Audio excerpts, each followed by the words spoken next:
So hi friends, welcome to our channel. Friends, మనకి government of India కింద పనిచేస్తున్నటువంటి ఈ యొక్క ప్రభుత్వ రంగ సంస్థలో ఖాళీగా ఉన్నటువంటి పర్మనెంట్ క్లర్క్ ఉద్యోగాలకి సంబంధించి చాలా మంచి నోటిఫికేషన్ అనేటువంటి రిలీజ్ చేయడం జరిగింది.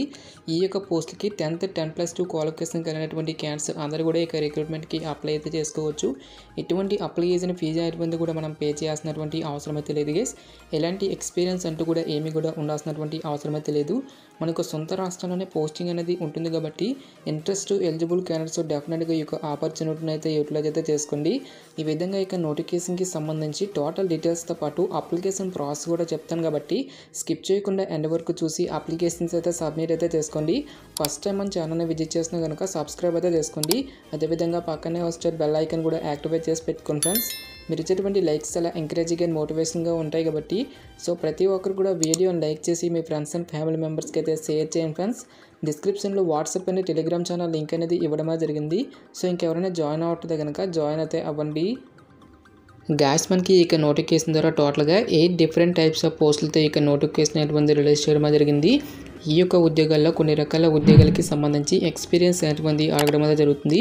సో ఎటువంటి ఎక్స్పీరియన్స్ అంటూ కూడా ఏమి కూడా ఉండాల్సినటువంటి అవసరం లేకుండా మనము అప్లై చేసుకోదగినటువంటి పోస్టుల గురించి మాత్రమే ఇక వీడియోలో మనం డిస్కస్ అయితే చేద్దాం. ఇక్కడ సీరియల్ నెంబర్ 8లో ఉన్నటువంటి మల్టీ టాస్కింగ్ స్టాఫ్ పోస్టులకు వచ్చేసరికి ఎటువంటి ఎక్స్పీరియన్స్ అంటూ కూడా ఏమి కూడా ఉండాల్సినటువంటి అవసరం అయితే లేదు గైస్. సో టోటల్గా మనకి 2 వేకెన్సీ అయితే ఉన్నాయి. ఈ యొక్క వేకెన్సీ అనేవి కూడా మనకి ఓపెన్ కేటగిరీకి అయితే ఇవ్వడం జరిగింది కాబట్టి సో మరి ఏ క్యాస్ట్కి చెందినటువంటి క్యాండిడేట్స్ అయినా సరే ఇక వేకెన్సీస్కి అప్లై అయితే చేసుకోవచ్చు. ఈ యొక్క పోస్టులకి సెలెక్ట్ అయినటువంటి క్యాండిడేట్స్కి సెంట్రల్ గవర్నమెంట్ లెవెల్ 1 ప్రకారం 18,000 రూపీస్తో పాటు అన్ని రకాల కేంద్ర ప్రభుత్వ అలవెన్సెస్ అన్నీ కలుపుకుంటూ మనకి నియర్లీ వచ్చేసరికి 25,000కి పైగా మనకి శాలరీ అనేది రావడం జరుగుతుంది. నెక్స్ట్ ఏజ్ లిమిట్ విషయానికి వచ్చాడితే కనుక 18 years to 30 years లోపు ఉన్నటువంటి క్యాండిడేట్స్ మాత్రమే ఇక రిక్రూట్మెంట్కి అప్లై చేసుకోవాల్సి అయితే ఉంటుంది. సో ఎటువంటి ఏజ్ రిలాక్సేషన్స్ అంటూ కూడా ఏమి కూడా ఉండవు గైస్. ఓన్లీ మనకి ఓపెన్ కేటగిరీకి ఇవ్వడం జరిగింది కాబట్టి 18 years to 30 years లోపు ఉన్నటువంటి క్యాండిడేట్స్ ఎవరైనా సరే ఇక జాబ్స్కి అయితే అప్లై అయితే చేసుకోవచ్చు. ఇక పోస్ట్కి అప్లై చేసుకునే మీకు ఉండాల్సినటువంటి ఎసెన్షియల్ ఎడ్యుకేషన్ క్వాలిఫికేషన్ కనుక చూసుకుంటే కనుక ఓన్లీ 10th క్లాస్ క్వాలిఫికేషన్ కలిగినటువంటి క్యాండిడేట్స్ అందరూ కూడా ఇక జాబ్స్కి అయితే అప్లై అయితే చేసుకోవచ్చు. సో ఎటువంటి ఎక్స్పీరియన్స్ అంటూ కూడా ఏమి కూడా ఉండాల్సినటువంటి అవసరం అయితే లేదు గైస్. ఇక పోస్ట్లకి సెలెక్ట్ అయినటువంటి క్యాండిడేట్స్కి మనకి పోస్టింగ్ అనేది ఎక్కడ ఉంటుందని చెప్పేసి ఇక్కడ మనకి డీటెయిల్గా అయితే ఇవ్వడం జరిగింది. ఈ యొక్క మల్టీ టాస్కింగ్ స్టాఫ్ పోస్టులకు వచ్చేసరికి హెడ్ ఆఫీస్ అనేటువంటి మనకి న్యూఢిల్లీలో ఫస్ట్ ఆఫ్ ఆల్ పోస్టింగ్ అనేది ఇవ్వడం జరుగుతుంది గైస్. నెక్స్ట్ మనకి ఇదే నోటిఫికేషన్ ద్వారా జూనియర్ క్లర్క్ అనేటువంటి ఈ యొక్క ఉద్యోగాలను కూడా మనకి రిక్రూట్మెంట్ అయితే చేయడం జరుగుతుంది. ఇక పోస్ట్కి సెలెక్ట్ అయినటువంటి క్యాండిడేట్స్కి మనకి పే స్కేల్ అనేది ఈ విధంగా ఉంటుందని చూసుకుంటే కనుక సెంట్రల్ గవర్నమెంట్ లెవెల్ 2 ప్రకారం 19,900 రూపీస్తో పాటు అన్ని రకాల కేంద్ర ప్రభుత్వ అలవెన్సెస్ అన్నీ కలుపుకుంటే మనకి నియర్లీ వచ్చేసరికి 36,000కి పైగా మనకి శాలరీ అనేది రావడం జరుగుతుంది. ఈ యొక్క పోస్టులకు కూడా 18 years to 30 years లోపు ఉన్నటువంటి క్యాండిడేట్స్ అందరూ కూడా ఇక జాబ్స్కి అయితే అప్లై అయితే చేసుకోవచ్చు గైస్. ఎటువంటి ఏజ్ రిలాక్సేషన్స్ అంటూ కూడా ఏమి కూడా ఉండవు. నెక్స్ట్ ఎసెన్షియల్ ఎడ్యుకేషన్ క్వాలిఫికేషన్ విషయానికి వచ్చినట్టు కనుక 12th class are equivalent qualification అని చెప్పేసి ఇవ్వడం జరిగింది. సో మరి ఇంటర్మీడియట్ పాస్ అయినా డిప్లొమా కంప్లీట్ చేసిన ఐటీఐ చేసినటువంటి క్యాండిడేట్స్ కూడా ఇక జాబ్స్కి అయితే అప్లై అయితే చేసుకోవచ్చు గైస్. నెక్స్ట్ దీంతో పాటుగా మనకి ఇంగ్లీష్లో వచ్చేసరికి 35 words per minute, హిందీలో వచ్చేసరికి 30 words per minute, టైపింగ్కి సంబంధించిన స్కిల్స్ అన్నీ కూడా మీకు డెఫినెట్గా వచ్చి ఉండాలని చెప్పేసి ఇవ్వడం జరిగింది. ఇక పోస్ట్కి ఎటువంటి అప్లికేషన్ ఫీజు అనేటువంటి కూడా మనం పే చేయాల్సినటువంటి అవసరం అయితే లేదు గైస్. ఆల్ క్యాండిడేట్స్ అందరూ కూడా ఇక నోటిఫికేషన్కి ఫ్రీగా అయితే అప్లై అయితే చేసుకోవచ్చు. ఇక పోస్ట్లకి సంబంధించి సెలక్షన్ ప్రాసెస్ అనేది ఏ విధంగా ఉంటుందని చూసుకుంటే కనుక టోటల్గా ఇక్కడ మనకి 2 partsకి మనకి ఇక్కడ డివైడ్ అయితే చేయడం జరిగింది గైస్. Part 1 వచ్చేసరికి మనకి ఆబ్జెక్టివ్ టైప్లను, Part 2 వచ్చేసరికి మనకి డిస్క్రిప్టివ్ టైప్లో ఇక టెస్ట్లు అనేవి కండక్ట్ అయితే చేయడం జరుగుతుంది. Part 1కి సంబంధించిన డీటెయిల్ సిలబస్ కనుక చూసుకున్నట్లయితే కనుక 40 క్వశ్చన్స్ వచ్చేసరికి general knowledge and general science అనేటువంటి ఈ యొక్క టాపిక్స్ నుంచి టోటల్గా మనకి 40 మల్టిపుల్ చాయిస్ క్వశ్చన్స్ అనేవి రావడం జరుగుతుంది. మిగిలినటువంటి ఈ యొక్క 20 మార్క్స్ అనేవి Hindi grammar, English grammar, computer and quantitative aptitude అనేటువంటి ఈ యొక్క టాపిక్స్ నుంచి ఈచ్ వన్ టాపిక్ నుంచి మనకి 5 క్వశ్చన్స్ అనేవి అడగడం జరుగుతుంది గైస్. ఈ విధంగా మనకి Part 1 అనేది మనకి 60 మార్క్స్కి అయితే కండక్ట్ అయితే చేయడం జరుగుతుంది గైస్. ఈచ్ వన్ కరెక్ట్ ఆన్సర్కి మనకి 1 mark అనేటువంటి కేటాయిస్తారు. ఎటువంటి నెగిటివ్ విధానం అంటూ కూడా ఏమి కూడా ఉండదు గైస్. ఇక Part 1ని క్లియర్ చేసినటువంటి క్యాండిడేట్స్కి ఫర్దర్గా మనకి Part 2 అనేది కూడా కండక్ట్ అయితే చేయడం జరుగుతుంది గైస్.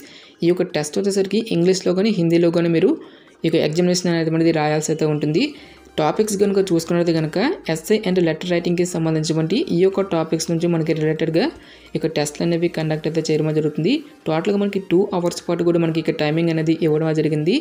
సో ఫైనల్ సెలక్షన్ అనేది మనకి పార్ట్ 1తో పాటు పార్ట్ 2లో వచ్చేటువంటి మార్కుల్ని పరిగణలోకి తీసుకొని అభ్యర్థులను అయితే షార్ట్ లిస్ట్ అయితే చేయడం జరుగుతుంది. ఇక రిటన్ ఎగ్జామినేషన్ని క్లియర్ చేసినటువంటి క్యాండిడేట్స్కి ఫర్దర్గా మనకి టైపింగ్ టెస్ట్ అనేటువంటి కూడా కండక్ట్ అయితే చేయడం జరుగుతుంది గైస్. ఇక్కడ మనకి మినిమం క్వాలిఫై మార్క్స్ అనేవి కూడా ఇవ్వడం జరిగింది. జనరల్ క్యాండిడేట్స్ అయితే కనుక 40%, SC ST OBC PWD candidates అయితే కనుక 35% ఆఫ్ మార్క్స్ అనేవి తెచ్చుకోవాల్సి అయితే ఉంటుంది. నెక్స్ట్ మనకి మల్టీ టాస్కింగ్ స్టాఫ్ పోస్టులకు కూడా మనకి సేమ్ సిలబస్ అనేటువంటి ఇవ్వడం జరిగింది. టోటల్గా మనకి 100 మార్క్స్కి అయితే ఇక టెస్ట్ అనేది ఉంటుంది గైస్. ఇంగ్లీష్ అండ్ హిందీ లాంగ్వేజ్లో మాత్రమే మనకి ఇక క్వశ్చన్స్ అనేవి రావడం జరుగుతుంది. నెక్స్ట్ ఇక పోస్టులకి సంబంధించిన అప్లికేషన్ ప్రాసెస్ విషయంగా వచ్చినట్టు కనుక ఓన్లీ ఆఫ్లైన్లోనే అప్లై చేసుకోవాల్సి అయితే ఉంటుంది. ఈ యొక్క అప్లికేషన్ ఫామ్ అనేది నేను డైరెక్ట్గా డిస్క్రిప్షన్లోనూ కామెంట్ సెక్షన్లో అయితే మెన్షన్ అయితే చేస్తాను గైస్. ఈ యొక్క అప్లికేషన్ ఫామ్ అనేది మీరు ప్రింట్అవుట్ అయితే తీసుకొని రైట్ సైడ్లో వచ్చేసరికి మీకు లేటెస్ట్ పాస్పోర్ట్ సైజ్ ఫోటోగ్రాఫ్ అనేటువంటిది మీరు ఇక్కడ స్టిక్ చేసి మీకు సెల్ఫ్ అటెస్ట్ చేసినట్టు మీకు సైన్ అనేది ఇలా క్రాస్గా చేయాల్సి అయితే ఉంటుంది. నెక్స్ట్ మీరు ఏ పోస్ట్కి అయితే అప్లై చేస్తున్నారో ఒక పోస్ట్ నేమ్ అనేది ఇక్కడ మీరు మెన్షన్ చేసి లొకేషన్ ప్రిఫరెన్స్ దగ్గర మీరు ఏ లొకేషన్కి అయితే మీరు అప్లై చేయాలనుకుంటున్నారో ఒక లొకేషన్స్ అనేవి మీరు ఇక్కడ ఎంటర్ చేయాల్సి అయితే ఉంటుంది. నెక్స్ట్ మీకు ఫుల్ నేమ్తో పాటు మీకు father's name as per the 10th class మెమోలో ఏ విధంగా మీ యొక్క డేట్ ఆఫ్ బర్త్ అనేది ఉంటుందో ఒక డేట్ ఆఫ్ బర్త్ అనేది ఇచ్చేసి ఆ యొక్క ఏజ్ అనేది ఉండేది కూడా మీరు ఇక్కడ ఇవ్వాల్సి అయితే ఉంటుంది. నెక్స్ట్ మీ యొక్క క్యాస్ట్ అనేది కూడా ఇచ్చేసి నేషనాలిటీ దగ్గర ఇండియన్ అని చెప్పేసి ఇవ్వాల్సి అయితే ఉంటుంది. మీకు కరస్పాండెంట్ అడ్రస్తో పాటు మీకు ఈమెయిల్ ఐడి నెక్స్ట్ మీకు మొబైల్ నెంబర్ అనేది కూడా మీరు ఇక్కడ ఎంటర్ చేయాల్సి అయితే ఉంటుంది. నెక్స్ట్ మీకు ఎడ్యుకేషనల్ క్వాలిఫికేషన్కి సంబంధించిన డీటెయిల్స్ అన్నిటిని కూడా మీరు ఇక్కడ 1 by 1 ఫిల్ చేయాల్సి అయితే ఉంటుంది గైస్. నెక్స్ట్ మీకు ఏ కంప్యూటర్ అప్లికేషన్కి సంబంధించిన నాలెడ్జ్ అనేది ఉంటుందో ఒక అప్లికేషన్స్ అనేవి మీరు ఇక్కడ ఎంటర్ చేయాల్సి అయితే ఉంటుంది. నెక్స్ట్ మీకు టైపింగ్తో పాటు షార్ట్ హ్యాండ్కి సంబంధించిన స్కిల్స్ అనేవి ఏ లాంగ్వేజ్లో అయితే ఉన్నాయో ఒక లాంగ్వేజ్ అనేది టిక్ చేసి ఒక స్పీడ్ అనేది మీరు ఇక్కడ ఇవ్వాల్సి అయితే ఉంటుంది. నెక్స్ట్ మీకు వర్క్ ఎక్స్పీరియన్స్ అనేది ఉంటే ఎస్ అయితే ఎస్ అని చెప్పేసి లేదంటే నాట్ అప్లికేబుల్ అని చెప్పేసి మీరు ఇక్కడ మెన్షన్ అయితే చేస్తాను గైస్. ఈ విధంగా మీకు డీటెయిల్స్ అన్నిటిని కూడా ఫిల్ చేసిన తర్వాత ఫైనల్గా ఇక్కడ మనకి ప్లేస్ దగ్గర మీ యొక్క ప్లేస్ అనేది మీరు ఇక్కడ ఇచ్చేసి అప్లికేషన్స్ అనేవి ఏ డేట్ని అయితే సెండ్ చేస్తున్నారో ఒక డేట్ అనేది ఇచ్చేసి ఇక్కడ మీ యొక్క సిగ్నేచర్ అనేటువంటి ఇక్కడ చేయాల్సి అయితే ఉంటుంది. ఈ యొక్క అప్లికేషన్ ఫామ్తో పాటు ఏ సర్టిఫికేట్స్ అనేవి అటాచ్ చేయాలని చూసుకున్నట్లయితే కనుక మీకు ఎడ్యుకేషనల్ క్వాలిఫికేషన్కి సంబంధించిన సర్టిఫికేట్స్తో పాటు నెక్స్ట్ టెక్నికల్ క్వాలిఫికేషన్కి సంబంధించిన సర్టిఫికేట్స్ ఉంటే ఆ యొక్క సర్టిఫికేట్స్ అన్నీ కూడా మీరు అటాచ్ అయితే చేయాల్సి అయితే ఉంటుంది. మీకు latest caste certificate OBC candidates అయితే కనుక non criminal layer certificate PWD candidates అయితే కనుక ఆ సంబంధించిన సర్టిఫికేట్తో పాటు ఎక్స్పీరియన్స్ అనేది ఉంటే ఆ సంబంధించిన సర్టిఫికేట్స్ అన్నింటినీ కూడా మీరు అప్లికేషన్ ఫామ్తో పాటు కూడా సెండ్ చేసుకోవాల్సి అయితే ఉంటుంది. ఈ విధంగా మీకు ప్రతి ఒక్క ఎడ్యుకేషనల్ డాక్యుమెంట్స్ అన్నిటిని కూడా అప్లికేషన్ ఫామ్కి మీరు అటాచ్ అయితే చేయాల్సి అయితే ఉంటుంది. ప్రతి ఒక్క ఎడ్యుకేషనల్ డాక్యుమెంట్స్ అన్నిటిపై కూడా సెల్ఫ్ అటెస్టేషన్ అంటే మీకు సైన్ అనేది కంపల్సరీగా చేయాల్సి అయితే ఉంటుంది గైస్.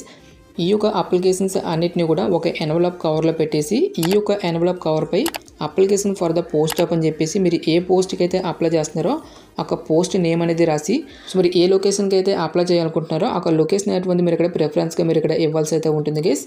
నెక్స్ట్ లెఫ్ట్ సైడ్లో వచ్చేసరికి మీకు ప్రొమ్ అడ్రస్ అనేది ఇచ్చేసి రైట్ సైడ్లో వచ్చేసరికి మనకి నోటిఫికేషన్లో ఏ అడ్రస్ అనేది ఇచ్చారో ఆ యొక్క అడ్రస్ అనేది మీరు ఇక్కడ ఫిల్ చేయాల్సి అయితే ఉంటుంది.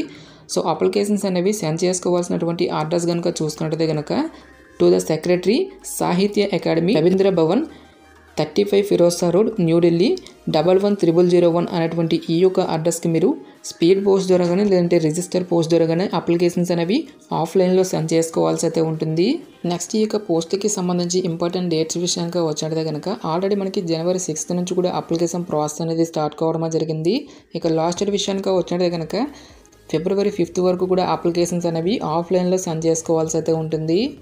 గాయస్ మనకి ఈ నోటిఫికేషన్ వచ్చేసరికి government of India ministry of culture కింద పనిచేసినటువంటి సాహిత్య అకాడమీ నుంచి అఫీషియల్గా రిలీజ్ అయినటువంటి ఈ యొక్క notification details interest eligible candidates డెఫినెట్గా ఈ యొక్క ఆపర్చునిటీని అయితే యూటిలైజ్ అయితే చేసుకోండి. ఇక పోస్ట్లకి సంబంధించిన లింక్స్ అన్నింటినీ కూడా వీడియో డిస్క్రిప్షన్లోను కామెంట్ సెక్షన్లో అయితే మెన్షన్ అయితే చేస్తాను గైస్. ఇంకా ఇక నోటిఫికేషన్కి సంబంధించి మీకు ఎటువంటి డౌట్స్ వచ్చినా సరే నాకు కామెంట్ సెక్షన్లో కామెంట్ అయితే చేయండి. ఇటువంటి మరిన్ని జాబ్ అప్డేట్స్ కోసం మన ఛానల్ని సబ్స్క్రైబ్ చేసుకుని బెల్ ఐకాన్ కూడా యాక్టివేట్ చేసి పెట్టుకోండి. సో ఇది ఫ్రెండ్స్ ఇవాటి వీడియో. రేపు మరొక మంచి అప్డేట్తో మళ్ళీ మీ ముందుకు రావడం జరుగుతుంది. Thanks for watching. Have a nice day.